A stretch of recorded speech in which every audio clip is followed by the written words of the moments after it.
اللي فات، منها حريق في بعض السنترالات نشأ فجأة يعني دمر السنترال كاملا. فطبعا عشان ترجع السنترال ده بتاخد يمكن شهر او اكثر كمان في بعض الاحيان.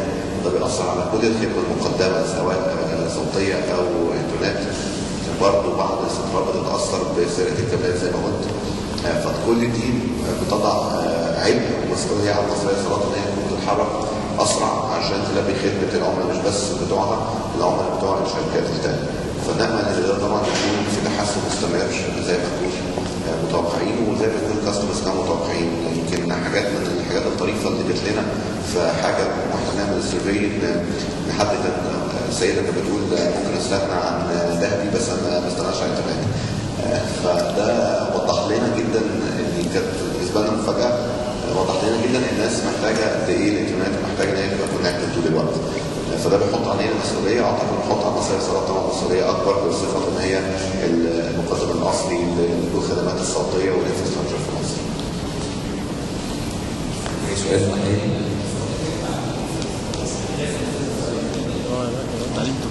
معلش هتقول تاني؟ الحياه المصريه للاتصالات ده رايك انت صح؟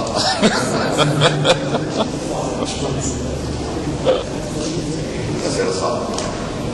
طيب هو يعني نقدر نقول في انحياز مفيش انحياز، نقدر نقول ان احنا نقدر سرعه الاستجابه بتاعتنا بتبقى زي ما احنا بنشوفها. ده اللي احنا نقدر نقول لحضرتك في الامر ده، ونقدر نقدم الخدمه بالسرعه اللي احنا متوقعينها، السرعه اللي احنا شايفين السوق ممكن بتتحرك بيها. اجابه المهندسيه يعني. انا اشرف الوحداني من جريده المسائيه.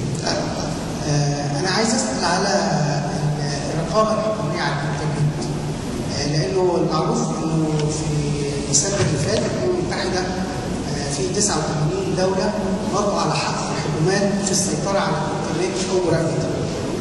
السؤال له شقين، الشق الاول هل بتتعاون الحكومه يعني بتتعاون معاه كله ولا عن طريق مصرية الاتصالات بتراقب الكلام دوت؟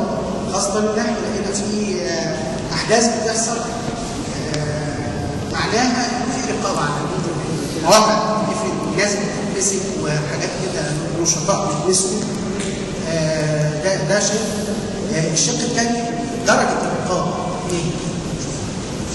طيب اقول لحضرتك حاجه. طبعا عاده اللي بيحصل بيبقى في طبعا اتفاقات دوليه واتجاهات دوليه الدول بتلتزم تتوقع عليها وبتلتزم عليها او ما بتلتزمش بيها وما بتوقعش عليها. ده يمكن الدرجه الاولى اللي بتنظم علاقه اي دوله بالمجتمع الدولي. كيفيه تفعيل الاتفاقيات دي بتحصل عن طريق تشريعات او قوانين بتعملها الدوله داخليا، وبتحدد الجهات المنوط بيها تنفيذها او اليه تنفيذها او المسؤوليه بتكون على مين. وده بالنسبه للاتصالات بينظمه قانون الاتصالات، وهو بينظم العلاقه داخليا بين الشركات العامله في السوق، وزاره والمرفق تنظيم الاتصالات. فاحنا بنلتزم باللي موجود في القانون بتاعنا والمطلوب مننا بشروط الرخصه المعطاه لينا في شركه، وده بيكون في حدود قانون الاتصالات ما بيكونش بره. وبنخضع كمان طبعا اي احكام قضائيه بتكون بتنظر في هذا الامر. فالشركات بتلتزم التزام كامل في الامر. لو حضرتك جيت سالتني على اي امور ممكن تكون بتحصل او حاصله او نسمع عنها، لا ما عندناش امور معينه بالرقابه، لان احنا بنخضع لقانون الاتصالات. لو قانون الاتصالات اللي بيوافق في مجلس الشعب او الجهه التشريعيه في البلد بتوافق على وضع رقابه، فالبلد كلها بتلتزم بيه. لو مش موجود القانون ده فاي اجراء زي كده بيعتبر اجراء مخالف واحنا مش بنعمله. فاتمنى ده يكون آيات الفكر جابت اي سي تي نيوز وجابت الموجز. انا سؤالي هيبقى عن الخطه التسويقيه يكون ليها لينك مقارنه بالشركات الاخرى اللي دلوقتي في الريسيلر الموجود في بعض المناطق اللي هو بيقدم الخدمات لاكثر من شركه.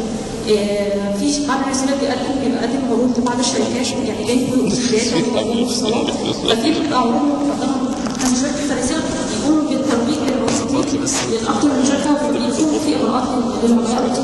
حتى بيأثر على في انجذاب العملاء او مستخدمي الشركات الاخرى ولا لا. وفي بعض العروض مقدمه للريسيلر بتبقى شركه الام نفسها ما عندهاش علم بيها، فده بيعمل جاب بين الشركه وبين المستخدم نفسه. كمان خدمه العملاء، انا لما يكون عندي مشكله في الانترنت لما بتصل بالريسيلر بيقول لي في مشكله لازم تتصلح، فلما اجي اتصل بخدمه العملاء يقول لا ارجعي للرساله اللي انت اوريدي متعامله معاه، عشان انا مش هقدر افيدك، لازم الرساله هو اللي يكلمني. فده بيعمل مضيعه تقريبا للوقت على ما توصلي الخدمه تاني. انتوا عدد لو انتوا بتتعاملوا مع الرساله، عدد الرسائل اللي انتوا بتتعاملوا معاها قد ايه؟ وايه الحقوق والشروط اللي انتوا بتحطوها في التعامل مع الرساله؟ لازم تطبقوا.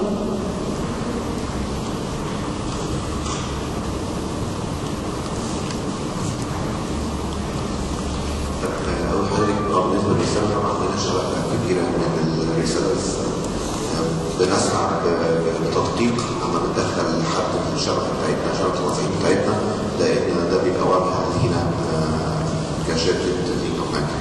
فبنسعى جدا ان احنا نكون مدققين في اختيار الريسيلرز بتوعنا، وعندنا شبكه كبيره من الريسيلرز بتشتغل في اغلب المحافظات اللي احنا موجودين فيها. بنكون وراهم جدا في ان احنا نديهم برامج توعيه وتريننج، نديهم الماتيريالز اللي هم محتاجينها عشان يقدروا يوصلوا المعلومه كامله بالظبط كانه موظفي انا مباشر. ده بيحصل في ريسيرش. بنكمل عندنا طبعا خطط تسويقيه كل حد فيهم، بنساعدهم بكبارهم. يمكن بنفخر ان اغلب الريسيرش طبعا بقى سنين طويله معانا، وبنفتكر مع بعض ان احنا بقى 20 سنه البدايه كانت عامله ازاي والنهارده وصلنا فين. ده اعتقد بيكلم نجاح السنه اللي فاتت وخطط التسويقيه والخطط اللي احنا بنعملها، الخطط النوعيه في المحافظات او في المناطق المختلفه، وبنكمل على كده. عشان كده ربنا يجعلنا السنه اللي فاتت الكريم هنتكلم عليها ان احنا نزلنا عملنا رود شوز في محافظات عده، مكملين السنه دي. فاحنا كمان طريق تسويق مباشر وغير مباشر بنقدر نوصل ونساعد الرساله بتاعنا او المؤسسه بتاعنا ان هو يكون بيقدم دايما احسن حاجه، نديله السبورت اللي هو محتاجه عشان يعرف انه بيقدم الخدمه بتاعته. بالنسبه اللي هو بيكلمني ولا بيكلم الكول سنتر، يمكن فكرنا يعني الرساله اقرب دايما للعميل بتاعه خصوصا في المحافظات. فلان احنا بنستثمر كتير جدا في الرساله ده، وبنديله التدريبات اللازمه وبنسبورته وبنديله كل الاليات اللي تقدر تساعده.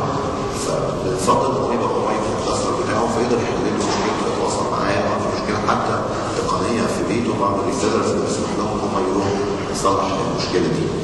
فما دام حضرتك لو حضرتك في المحافظه فانت محتاجه تساليني، اعتقد ان على العام ان الريسيلر ريسبونس او رد فعل الريسيلر بيبقى اسرع مني كشركه، ودي بتخلينا نحط ضغط اكبر عليه ان هو يكون بيلتزم بحاجه معينه، بمسج معين بيقولها بعقد معين، عن طريق سبورت معين. ده بنعمله عن طريق شبكه الموظفين. عشان السامع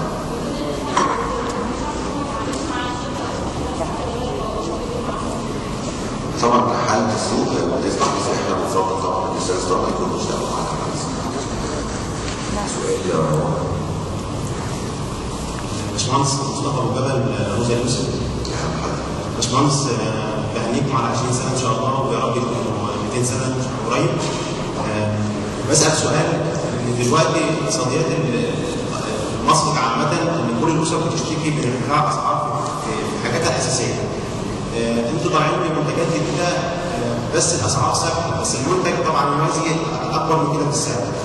سؤالي انا لينا كيدين، هل في اسر طلبت ان هي توقف الخدمه بتاعتها مش او بطلت تدفع اشتراكاتها، وفي حركه في سوق الاتصالات نفسها ان اللي معاه خطين بقى معاه خط واحد، واللي بيدفع فاتوره بقى جاب والكلام ده كله؟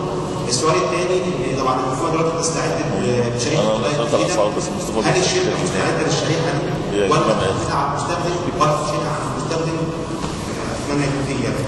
نأمل طبعا رد الفعل اللي جاتك السلبيه لما الست قالت لنا انا هبيع ذهبي بس انا عايزه انترنت عشان تخش على الفيسبوك على فكره يعني طبعا اقتصاديا طبعا درجه طبعا بريشر، الناس تبتدي تفكر في اعاده ترتيب المصاريف بتاعتها. اعتقد ان الانترنت او ان انت تبقى واصل للانترنت وان انت يبقى عندك المعلومه وان انت تقدر تبتدي تشتغل او تعمل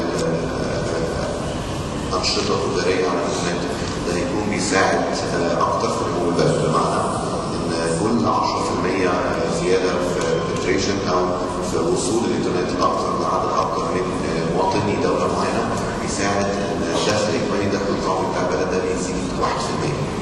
فمعنى كده ان الانترنت ما بقاش وسيله ترفيهيه، لكن وسيله بيساعد بس جوجل من شهر واحد في المية. ايوه بتاخد 200 الحكومه ان هي تقوم سيب في الصحافه بتحرك اصلا واحسن للامام عشان اصل انا ايه قلت اخش اشوف في جديد يعني مش مهم لقيت نفسي اصلا بتاع الاتجاه ده بنتحرك عن طريق لو الكاستمر محتاج ديسكاونت بنعمل، لو الكاستمر محتاج بروموشنز بنعمل، لو محتاج خدمات كتيره بنعملها زي ما اتكلمت حضرتك كمان على مستوى الشركات. بس مش ممكن بعد كده حاجه شويه لقيت خلاص نتقابل النهارده نتكلم عن الناس هي انت قلت لها انت عارف كده ما تجيش هيجي ان شاء الله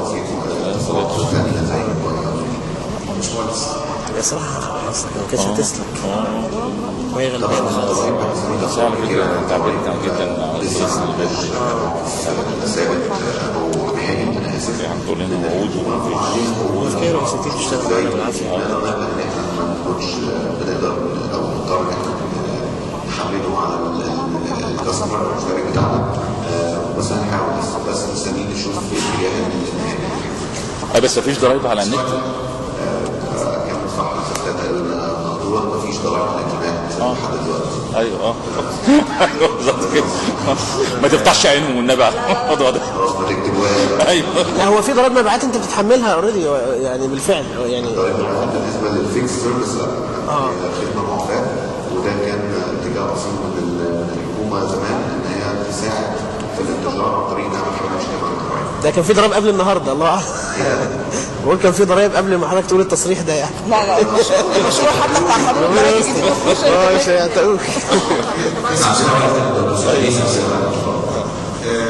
استفسار بس السؤال انا كان مره جاي استخدمت شريف هسأل حاجة عن الإعمار بس كده آخر حاجة صغيرة.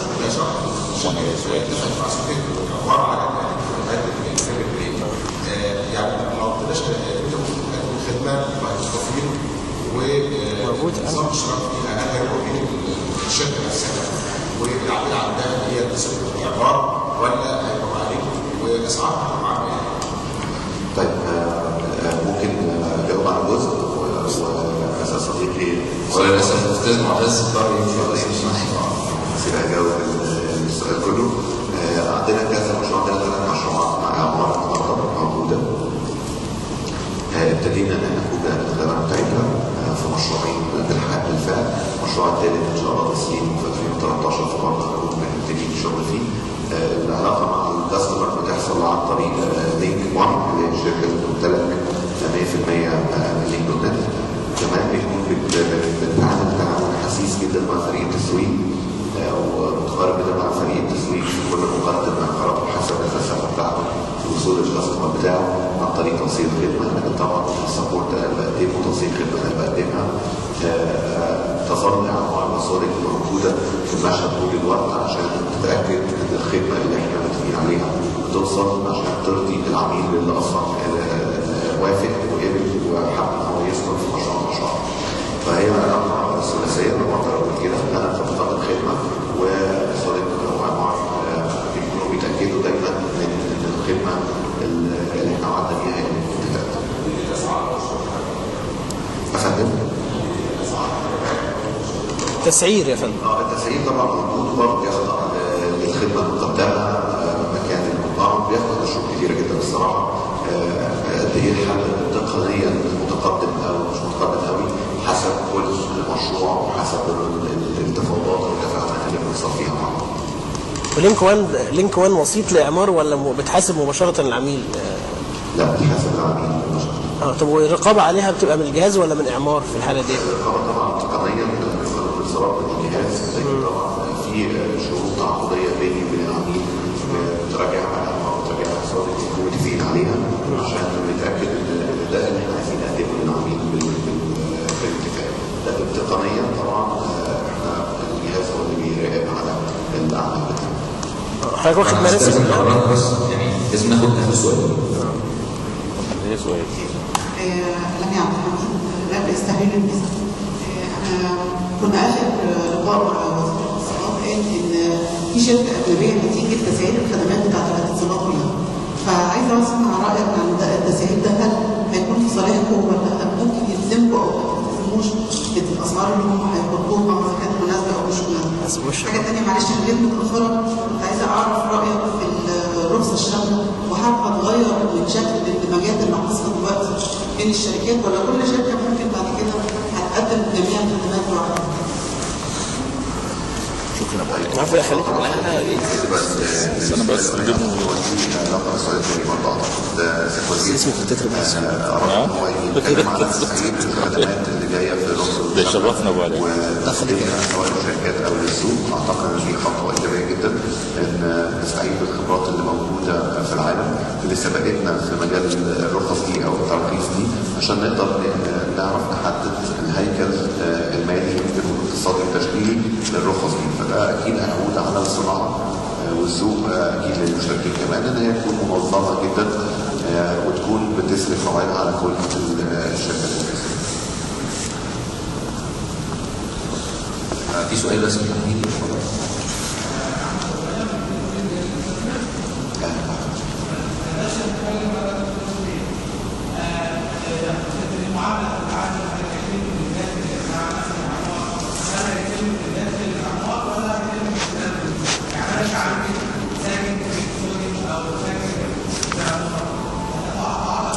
مع لينك دوت نت ولا اتعاقد مع الشركه نفسها؟ ايه المتابع هيقدم الخدمه؟ تمام. اول حضرتك انت كمشترك او ساكن بتتعاقد مع شركه لينك 1 اللي هي اللي عندها رخصه البلاي اللي هي بتمتلك بالانترنت. حضرتك احنا لينا مكان او مكتب بيع وخدمه بعد البيع في كل مشروع موجود الكاستمر مواعيد محدده يقدر يستخدم التليفون يقدر يزورنا. ممكن احنا كمان نعمل له هوم فيزيت او زياره للمنزل في حاله ما هو محتاج. ده في الاوقات اللي بنتفق عليها الاوقات التشغيليه اللي مع الكاستمر. الكاستمر مش محتاج يطلع بره الكومباوند عشان يتعامل معايا او يدفع فاتورته او يشترك او ياخد اي تكنيكال سبورتيشن. المعلن او اللي انا فهمته من في بدايه الحديث ده حضرتك في الاول خالص ان انتوا عملتوا اوريدي تعاقد مع عمار او مع سودك علشان توفر للكاستمرز بتاعها داخل الكومباوند بتاعها هذه الخدمه. فاللي انا فهمته او اللي اعتقد يعني وصلني ان انتوا عملتوا التعاقد ده على اساس ان الشركه او الخدمه دي هتكون من ضمن التسعير بتاع الوحده، ان انا ساكن في الوحده فهستفيد بهذه الخدمات دون التعاقد معاكم او دون الرجوع اليكم. انا بس عايز اصحح هذا المفهوم، هل هذا المفهوم صحيح ام خطا؟ طيب هو الشكل التعاقدي او التجاري ممكن يختلف من مشروع لمشروع. بمعنى ممكن المطور العقارات يكون حاطط زي ما حضرتك تخيلت يكون مضمن سعر الخدمه مثلا 5 سنين 10 سنين جوه السعر. ممكن ما يكونش عامل كده، فهي بتخضع للفلسفه او الرؤيه بتاع مطور العقارات. يعني ممكن يكون دخلها ضمن خدمات اخرى او لا، بس في الاخر انا بتعامل مع الكاستمر. حاليا كل التعاقدات اللي موجوده ان انا بتعامل مع الكاستمر زي ما انا قلت من 5 دقائق. والمطور العقارات بيكون دايما شايف العلاقه وفاهم انا بتعامل ازاي مع الكاستمر بتاعه. فبتخضع للاتفاق التجاري والفلسفه بتاعت مطور العقارات.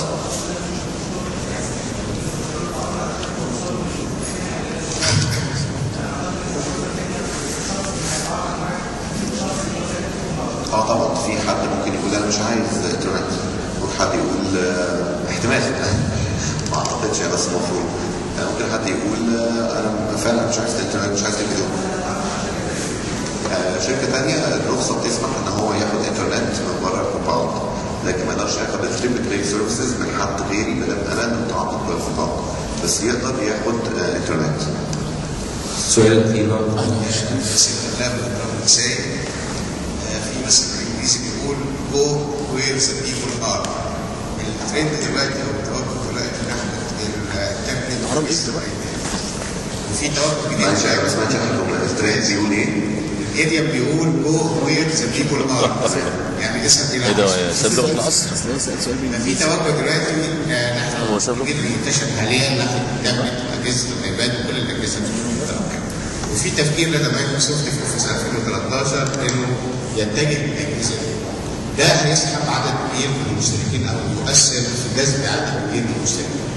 ما هي استعدادات شركتكم او الشركات الاخرى في لمواجهه هذا التوجه او توجه لينك ناحيه نظره لينك ناحيه الموضوع ده؟ تمام. التوجه ده في راينا هو توجه عظيم. ليه بقى؟ زي ما حضرتك الانماط اللي كان حاجه احتياج الناس واضح واصيل وبيزيد. المعرفه بتزيد. الفكره بقى هو ده مش بيبين بالعكس، ده بيكمل الرؤيه بتاعتنا اللي بتقول ان الكاستمر سيرفيس من مقدم خدمات او كوميونيكيشن بروفايدر. عشان كده احنا بنتعاقد مع مبيعين فنقدر نقدم الداتا